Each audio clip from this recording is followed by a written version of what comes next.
ఉమ్మడి వరంగల్ జిల్లా వెళ్దాం. వరంగల్ జిల్లాకు సంబంధించినటువంటి తాజా అప్డేట్స్ అందించేందుకు మా ప్రతినిధి స్వామి అందుబాటులో ఉన్నారు. స్వామి,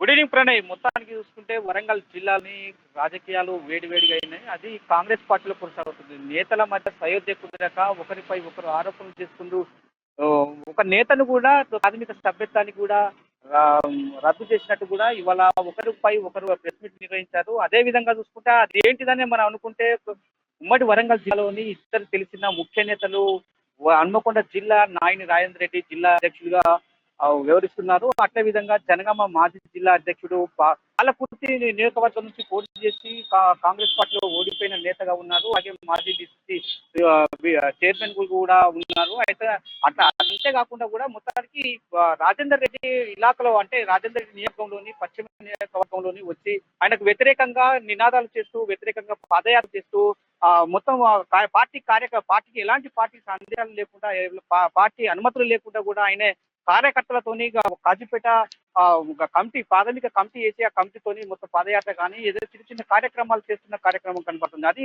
నాయని రాజేందర్ రెడ్డికి హన్మకొండ జిల్లా ఇన్ఛార్జ్ గా ఉన్నప్పటికీ కూడా అతనికి వ్యతిరేకంగా ఆ నినాదాలు చేసి వ్యతిరేకంగా కూడా ఇదే పశ్చిమ నియోజకవర్గంలోనే నేను పోటీ చేస్తాను, నాయని రాజేందర్ పైనే నేను పోటీ చేస్తాను అని చెప్పడంతో కూడా ఆయన పార్టీకి వ్యతిరేకంగా ఎన్నో సార్లు కూడా షోకాస్ నోట్లు వచ్చి అధికార యంత్రాంగం నుంచి అంటే అధిష్టానం నుంచి కూడా షోకాస్ నోట్లు వచ్చినప్పుడు కూడా అది పక్కన పడేసి కూడా ఈ లెక్క చేయకుండా కూడా ఆయన వ్యవహరిస్తున్నాడు అని చెప్పి కూడా నాయని రాజేంద్ర రెడ్డి వాళ్ళ ప్రెస్ మీట్ లో తెలపడం జరిగింది. అదే అంతేకాకుండా కూడా నాయని రాజేంద్ర రెడ్డి మాత్రం అటు జంగ రాఘవరెడ్డి ప్రాథమిక సభ్యత్వాన్ని కాంగ్రెస్ పార్టీలో రద్దు చేస్తున్నానని చెప్పి కూడా అధిష్టానానికి లేఖ రాస్తూ మొత్తానికి జంగ రాఘవరెడ్డి ప్రాథమిక సభ్యత్వాన్ని కూడా రద్దు చేసినట్టు కూడా 2 లేఖల పేజీలను కూడా విడుదల చేసిన నేపథ్యం కనపడతా ఉంది. Pranay, right. Thank you Swamy.